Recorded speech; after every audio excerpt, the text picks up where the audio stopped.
Assalamualaikum warahmatullahi wabarakatuh. Di sini saya akan menjelaskan mengenai Undang-Undang Nomor 18 Tahun 2008 tentang pengelolaan sampah. Sebelumnya, perkenalkan saya Istiqomah Zahra dengan NIM 60800120110 dari Teknik Perencanaan Wilayah dan Kota dengan mata kuliah Prasarana Wilayah dan Kota 2 dengan dosen Bapak Ian Awaluddin STMT. Sebelumnya, saya akan menjelaskan mengenai latar belakang dari pembentukan Undang-Undang Nomor 18 Tahun 2008. Yang pertama yaitu pertambahan penduduk dan perubahan pola konsumsi masyarakat menimbulkan bertambahnya volume, jenis, karakteristik sampah yang semakin beragam. Yang kedua, pengelolaan sampah selama ini belum sesuai dengan metode dan teknik pengelolaan sampah yang berwawasan lingkungan sehingga menimbulkan dampak negatif terhadap kesehatan masyarakat dan lingkungan. Yang ketiga, sampah telah menjadi permasalahan nasional sehingga pengelolaannya perlu dilakukan secara komprehensif dan terpadu dari hulu ke hilir agar memberikan manfaat secara ekonomi, sehat bagi masyarakat dan aman bagi lingkungan, serta dapat mengubah perilaku dari masyarakat. Dan yang terakhir, dalam pengelolaan sampah diperlukan kepastian hukum, kejelasan tanggung jawab dan kewenangan pemerintah, pemerintah daerah, serta peran masyarakat dan dunia usaha sehingga pengelolaan sampah dapat berjalan secara proporsional, efektif, dan efisien. Selanjutnya, adapun dasar hukum dari Undang-Undang Nomor 18 Tahun 2008 tentang pengelolaan sampah, yaitu Pasal 5 Ayat 1, Pasal 20, Pasal 28H Ayat 1, dan Pasal 33 Ayat 3 dan 4 Undang-Undang Negara Republik Indonesia tahun 1945. Selanjutnya, apa itu sampah? Sesuai yang dijelaskan pada Undang-Undang Nomor 18 Tahun 2008, pada pasal 1, sampah adalah sisa kegiatan sehari-hari manusia dan atau proses alam yang berbentuk padat. Sumber sampah adalah asal timbunan sampah, kemudian penghasil sampah adalah setiap orang dan atau akibat proses alam yang menghasilkan timbunan sampah. Dan pengelolaan sampah adalah kegiatan yang sistematis, menyeluruh dan berkesinambungan yang meliputi pengurangan dan penanganan sampah. Kemudian, tempat penampungan sementara adalah tempat sebelum sampah diangkut ke tempat pendauran ulang, pengolahan dan atau tempat pengolahan sampah terpadu. Pengolahan sampah terpadu adalah tempat yang dilaksanakannya kegiatan pengumpulan, pemilahan, penggunaan ulang, pendauran ulang, pengolahan, dan pemrosesan akhir sampah. Tempat pemrosesan akhir adalah tempat untuk memproses dan mengembalikan sampah ke media lingkungan secara aman bagi manusia dan lingkungan.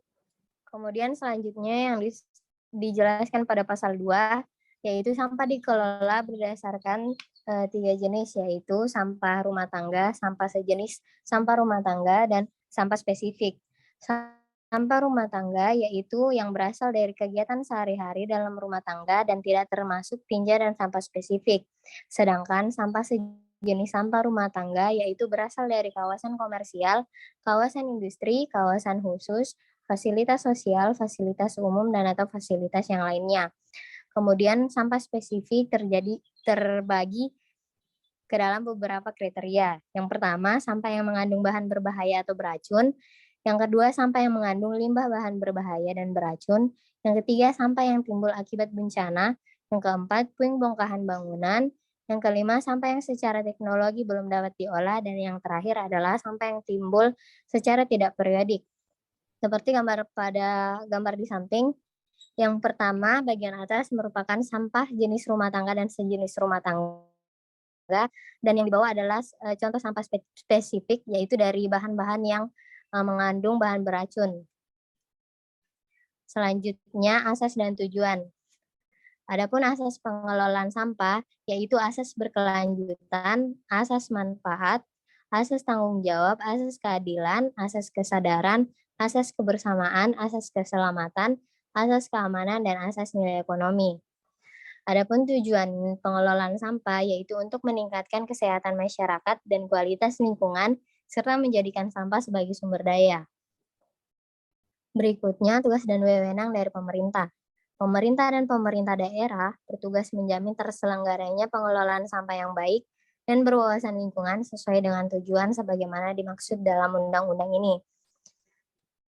Kemudian adapun tugas dari pemerintah dan pemerintah daerah, yang pertama menumbuh kembangkan dan meningkatkan kesadaran masyarakat dalam pengelolaan sampah.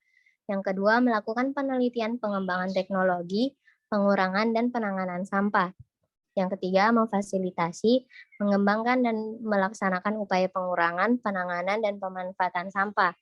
Yang keempat, melaksanakan pengelolaan sampah dan memfasilitasi penyediaan prasarana dan sarana pengelolaan sampah. Yang kelima, mendorong dan memfasilitasi pengembangan manfaat hasil pengelolaan sampah. Selanjutnya, memfasilitasi penerapan teknologi spesifik lokal yang berkembang pada masyarakat setempat untuk mengurangi dan menangani sampah. Dan yang terakhir adalah melakukan koordinasi antar lembaga pemerintah, masyarakat, dan dunia usaha agar terdapat keterpaduan dalam pengelolaan sampah. Selanjutnya, adapun wewenang, terdapat 5 wewenang. Yang pertama, menetapkan kebijakan dan strategi nasional pengelolaan sampah. Yang kedua, menetapkan norma, standar, prosedur, dan kriteria pengelolaan sampah. Yang ketiga, memfasilitasi dan mengembangkan kerjasama antar daerah, kemitraan, dan jejaring dalam pengelolaan sampah. Yang keempat, menyelenggarakan koordinasi, pembinaan, dan pengawasan kinerja pemerintah daerah dalam pengelolaan sampah. Dan yang terakhir, menetapkan kebijakan penyelesaian perselisihan antar daerah dalam pengelolaan sampah. Selanjutnya, adapun hak dan kewajiban. Adapun hak-haknya terbagi menjadi 5 yang dijelaskan pada pasal 11. Yang pertama, mendapatkan pelayanan dalam pengelolaan sampah secara baik dan berwawasan lingkungan dari pemerintah daerah atau dari pihak lain yang diberi tanggung jawab untuk itu. Yang kedua, berpartisipasi dalam proses pengembalian keputusan penyelenggaraan dan pengawasan di bidang pengelolaan sampah. Yang ketiga, memperoleh informasi yang benar, akurat, dan tepat waktu mengenai penyelenggaraan pengelolaan sampah. Berikutnya, mendapatkan perlindungan dan kompensasi karena dampak negatif dari kegiatan tempat pemrosesan akhir sampah. Dan yang terakhir adalah memperoleh pembinaan agar dapat melaksanakan pengelolaan sampah secara baik dan berwawasan lingkungan. Adapun kewajibannya, setiap orang dalam pengelolaan sampah rumah tangga dan sampah sejenis sampah rumah tangga wajib mengurangi dan menangani sampah dengan cara yang berwawasan lingkungan. Ketentuan lebih lanjut mengenai tata cara pelaksanaan kewajiban tersebut karena dimaksud dalam ayat 1 dan diatur dalam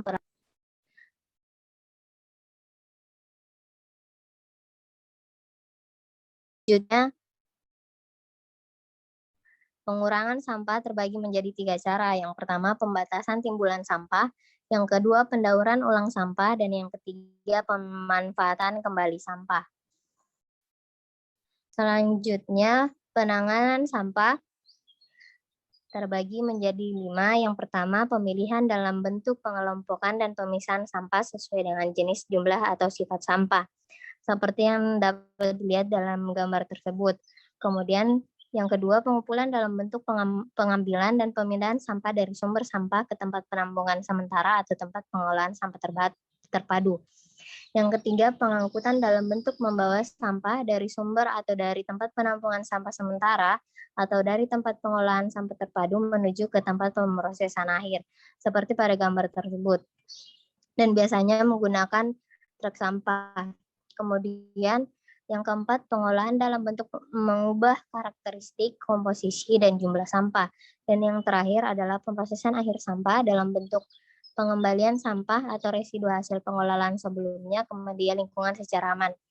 Selanjutnya, adapun peranan dari masyarakat, yang pertama pemberian usul, pertimbangan, dan saran kepada pemerintah atau pemerintah daerah. Yang kedua, perumusan kebijakan pengelolaan sampah.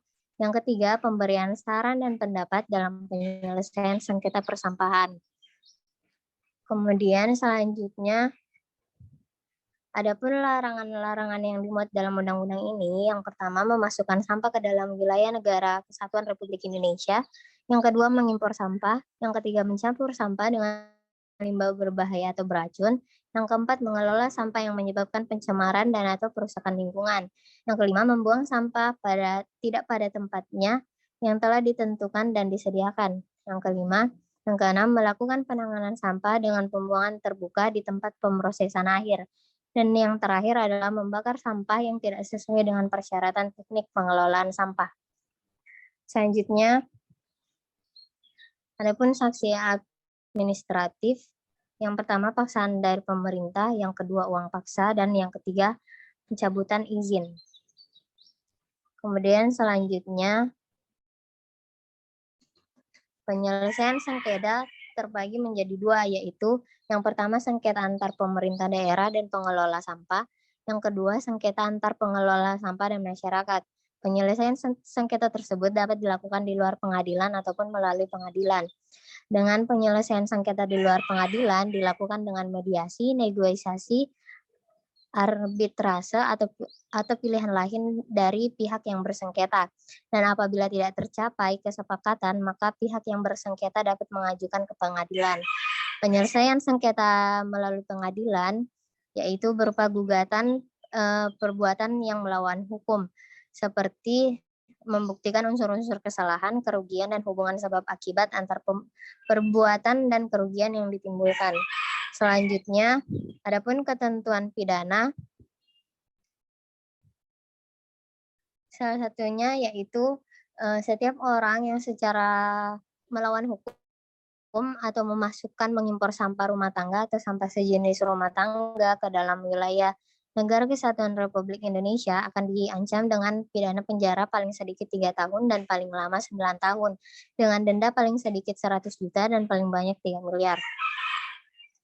Kemudian, setiap orang yang secara melawan hukum memasukkan atau mengimpor sampah spesifik ke Negara Kesatuan Republik Indonesia akan diancam paling sedikit 4 tahun pidana penjara dan paling lama 12 tahun dengan denda paling sedikit 200 juta dan paling banyak 5 miliar.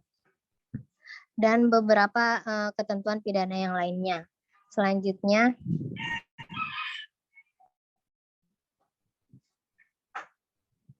adapun penjelasan umum yang dimuat dalam Undang-Undang Nomor 18 Tahun 2008, yaitu jumlah penduduk Indonesia yang besar dengan tingkat pertumbuhan penduduk yang tinggi mengakibatkan bertambahnya volume sampah. Di samping itu, pola konsumsi masyarakat memberikan kontribusi dalam menimbulkan jenis sampah yang semakin beragam, antara lain sampah kemasan yang berbahaya dan atau sulit diurai oleh proses alam.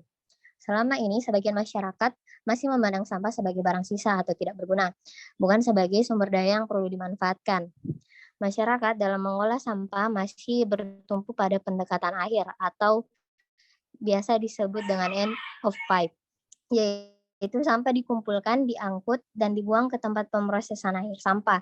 Padahal timbunan sampah dengan volume yang besar di lokasi tempat pemrosesan akhir berpotensi melepaskan gas metan atau CH4 yang dapat meningkatkan emisi gas rumah kaca dan memberikan kontribusi terhadap pemanasan global. Agar timbunan sampah dapat terurai melalui proses alam, diperlukan jangka waktu yang lama dan diperlukan penanganan dengan biaya yang cukup besar. Selanjutnya, paradigma pengolahan sampah yang bertumpu pada pendekatan akhir sudah saatnya ditinggalkan dan diganti dengan paradigma yang baru. Paradigma baru memandang sampah sebagai sumber daya yang mempunyai nilai ekonomi dan dapat dimanfaatkan seperti untuk energi, kompos, pupuk, ataupun bahan baku industri. Pengelolaan sampah dilakukan dengan pendekatan yang komprehensif dari hulu, yaitu sejak sebelum dihasilkan suatu produk yang berpotensi menjadi sampah. Kemudian sampai ke hilir, yaitu pada fase produk sudah diganti sehingga menjadi sampah, yang kemudian dikembalikan ke media lingkungan secara aman. Paradigma baru dilakukan dengan kegiatan pengurangan dan penanganan sampah. Pengurangan sampah meliputi kegiatan pembatasan, penggunaan kembali, dan pendauran ulang. Sedangkan kegiatan penanganan sampah meliputi pemilahan, pengumpulan, pengangkutan, pengolahan, dan pemrosesan akhir. Kemudian, pembentukan Undang-Undang Nomor 18 Tahun 2008 diperlukan dalam rangka yang pertama, kepastian hukum bagi rakyat untuk mendapatkan pelayanan pengelolaan sampah yang baik dan berwawasan lingkungan. Yang kedua, ketegasan mengenai larangan memasukkan dan atau mengimpor sampah ke dalam wilayah Negara Kesatuan Republik Indonesia. Yang ketiga, ketertiban dalam penyelenggaraan pengelolaan sampah. Yang Keempat, kejelasan tugas, wewenang, dan tanggung jawab pemerintah dan pemerintah daerah dalam pengelolaan sampah. Dan yang terakhir adalah undang ini dan pengertian limbah sebagaimana diatur dalam Undang-Undang tentang Pengelolaan Lingkungan Hidup. Sekian penjelasan saya mengenai Undang-Undang Nomor 18 Tahun 2008. Kurang dan lebihnya mohon dimaafkan. Wassalamualaikum warahmatullahi wabarakatuh.